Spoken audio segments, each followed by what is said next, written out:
ఆదివారం జరిగే సికింద్రాబాద్ శ్రీ ఉజ్జయిని మహంకాళి జాతరకు భద్రతా ఏర్పాట్లు పూర్తి చేశామన్నారు north zone DCP Rashmi Perumal. 1500 మంది పోలీసులు 100 సీసీ కెమెరాలతో కట్టుదిట్టమైన భద్రతా ఏర్పాట్లు చేసినట్లు తెలిపారు. బోనాలు తీసుకొచ్చే మహిళలకు, వీఐపీలకు ప్రత్యేక క్యూ లైన్స్, సాధారణ భక్తులకు జనరల్ క్యూ లైన్స్ ఏర్పాటు చేశామన్నారు. భక్తుల వాహనాల కోసం టెంపుల్ దగ్గరలో పార్కింగ్ ఏర్పాటు చేశామన్నారు traffic DCP Rahul.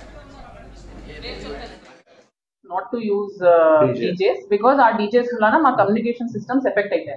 That is the reason. Adi nenu every time mem cheptamu specific ga isari temple lanes lo matram vaadakudu endukante that removes the sanctity of the temple. So adi memu specific ga organizers request chesam, vaallu kuda mancharu sare annaru. Aa roju on depending on the situation we will take a call, right?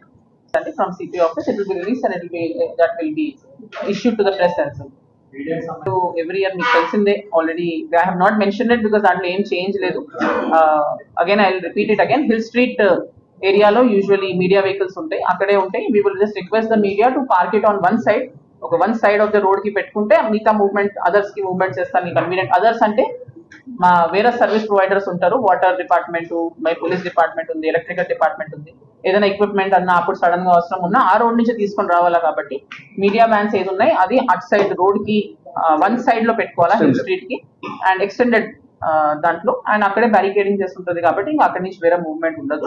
Media personal తో కూడా నా request ఏంటంటే వాళ్ళు కూడా మేము media pass issue చేస్తాము, అది మీ అందరికి తెలిసిందే. అది వాళ్ళు కూడా ఆ హిల్ స్ట్రీట్ నుంచే ఎంట్రీ చేస్తే it will be better and convenient. ఎవరికి ప్రోటోకాల్ ఇవ్వాలి అని స్పెసిఫిక్ గా వస్తుంది.